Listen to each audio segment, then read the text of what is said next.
Hey y'all, it's Ken. As most of you know, I am planning to go to Japan on February 6, 2023. The date is coming up fast, so I thought it would be a good idea to make a video talking about exactly why I'm moving out of the United States, what I have done to get ready for this next big step, what I have left to do to get ready, and my plans for what I am actually going to do while I'm in Japan. Without further ado, let's get started.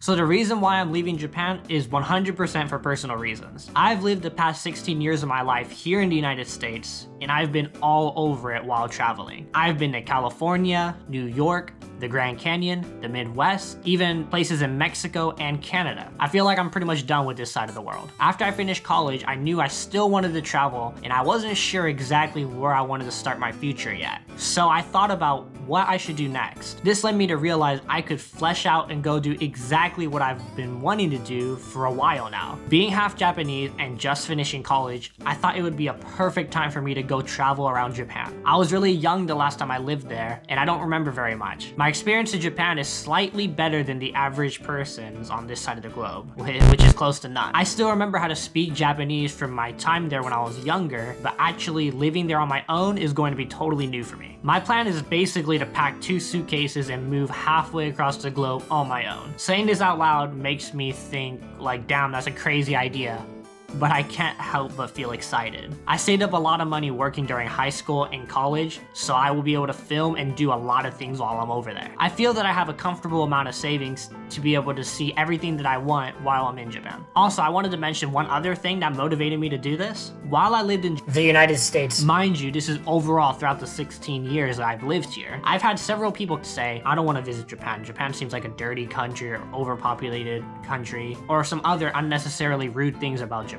Growing up here, I feel that some people definitely underappreciate Japan. On the other hand, I have seen some pretty hardcore fans of Japan, even with people who have never been able to go. Some people think Japan is super amazing and faultless, which I don't think is true either. Seeing both extremes firsthand, I thought it would be fun to dedicate this channel to shed some light on both sides of this view of Japan. So my goal for this channel is to dissect exactly what is true about Japan and what isn't true. Okay, so now let's get into the good stuff.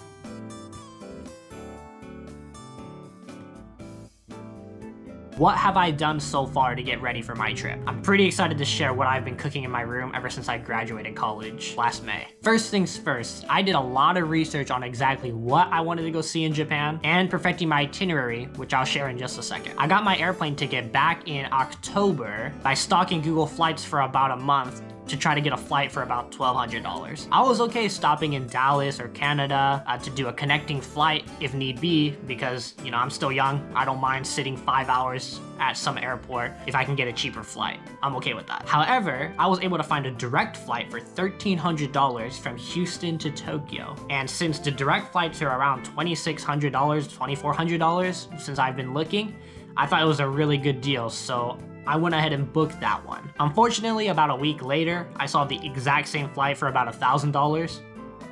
So that's that. After shedding some tears because United Airlines won't let you refund or exchange tickets, I cut my losses and said, hey, at least I don't have to keep watching Google Flights. After my flight was settled, I knew I needed to start booking hotels and come up with a plan on what to do while I'm over there. Actually, before I do that, I need to clarify something. I am going to go to Japan with Felicia, my girlfriend of 6 years, and she can only stay in Japan for 90 days without a visa. So our whole trip is planned around 84 days. So the itinerary that I'm going to talk about is for the 84 days that she will be with me. Just throwing that out there to make sure everything makes sense. I am moving to Japan, but I needed to make an itinerary of what to do with Felicia while she was there with me. So here's my itinerary or plan for what I'm going to do in Japan and the amount of days I'll be spending at each place. I'm also going to go into detail about this in just a moment.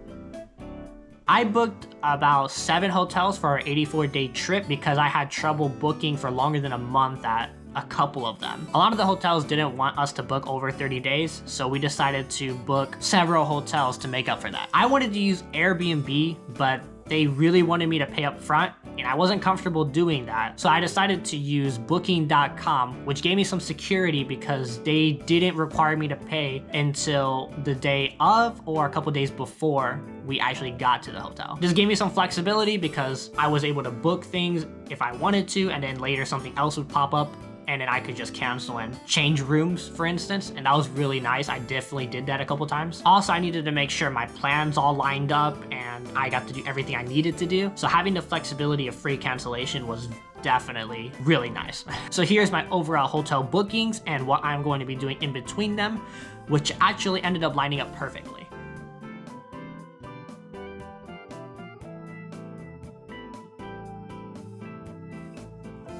We are landing at Narita Airport on February 6, 2023, Japan time, and we are staying in Asakusa, which is near the center of Tokyo, for about 1 month. After we check out of our first hotel from Asakusa, we are heading to a special onsen in Hakone for 2 nights. I'm super excited for this because dinner and lunch is included, and I love hot springs, especially because the one we reserved is an open air bath, and it's going to be cold outside, so it's going to be a hot bath, and the cold spring air is going to be really nice. Dinner and lunch at the onsen will also be traditional Japanese food, so I'm pretty thrilled for that as well. Probably one of the highlights for the trip that I'm really looking forward to. After our onsen trip, we are going to have to wake up early and take a train to Haneda Airport and take a flight from Tokyo to Okinawa, which is an island off the coast of Japan. It's a pretty popular tourist spot for people in Japan and outside of Japan. In Okinawa, I am planning to rent a car, and I already applied for my international driver's license, which is a requirement to rent a car in Japan, of course, or a Japanese driver's license, which I do not have yet. And we are planning to just drive around and explore the island, hopefully eat some good food, which is what I am going to be looking for. We also booked an ocean resort on the island to stay out with an ocean view, and that's something I'm excited to document for the channel as well. We found a pretty good deal on it. I'm pretty excited to stay there and see the ocean. After staying in Okinawa for about a week, we are planning to take another flight back and come back to Tokyo and stay in Asakusa once again for about a month. One of my goals is to really get to know Tokyo very well because I'm planning to live there for a while. That's why we are spending so much time in Tokyo, in case you're wondering, like, hey, you just spent a month in Tokyo, why are you doing it again? Yeah, I know. There's a reason. I want to really get to know Tokyo as much as possible, especially if I'm going to live there. Plus, there's a lot of stuff to do, so probably 2 months isn't too much at all. After our second month in Tokyo, we are going to try to take an express overnight train to Kyoto/Osaka. I still don't know which one we're gonna go visit first. And we are going to stay in Osaka/Kyoto for about a week and a half. The reason we want to take the express train, the overnight express train, is because it's pretty, I was gonna say rare, but not rare. It's, they're being outdated. I guess that's the word. I wanted to ride it before they go out of commission, so this might be one of my only chances. So it's pretty exciting for me to be able to ride this train, hopefully, if it doesn't go out of commission by next year. And that's something I have been looking forward to. And also, it seems pretty cool on the inside. There's like showers, there's beds, you can just relax and watch the train go by. And yeah, it's slower than a bullet train, but that's part of the fun, right? You can take your time and just sit in the express train. I'm pretty excited. Anyway,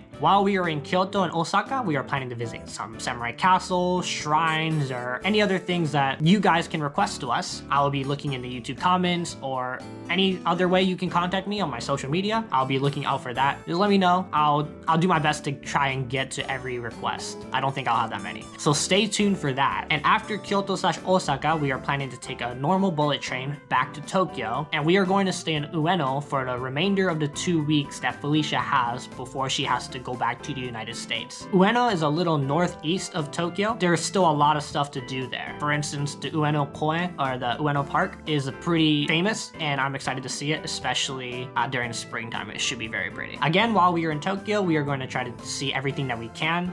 Take more requests from you guys, a bunch of tourist stuff especially. Oh, and another thing that I think I should mention is that we are planning to live stream this entire trip, so please check it out when we get started. I'm probably going to live stream on Twitch and re-upload them to YouTube, but if I get more requests to stream on YouTube, I'll do that, whatever. I'm pretty flexible. I will be posting updates on my social media platforms on Twitter, Instagram, Facebook about where I am or what I'm doing most of the time. So you guys can hop on the highlights and come check it out. I think it'll be fun if I can just do that, you know? That way you don't have to watch while I'm walking around, or when I get something exciting, you guys can go ahead and hop on in, right? That is the itinerary for what I am going to do in Japan. Of course, what I will be doing every single day is still not determined yet. But again, if you follow me on my social media platforms, you can send me requests on what I can do every day, and I will do my best to get to them. I'll take requests while I'm live, and y'all can decide exactly where I go, and I think that'll be pretty fun.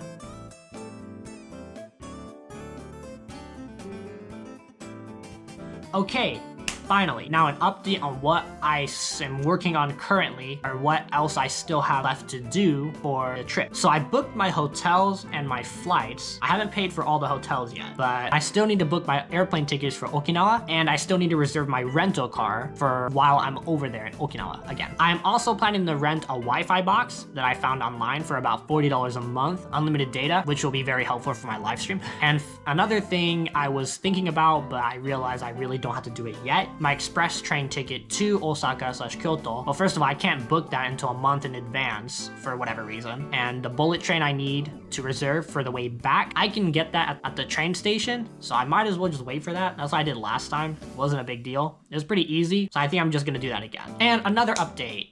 For Christmas, I actually just got a GoPro. That's what I'm recording on right now. And this is the camera I'm going to use while I am filming in Japan. So hopefully it's good quality. I honestly don't know because it's the first time using it, but stay tuned for the better than my phone quality though.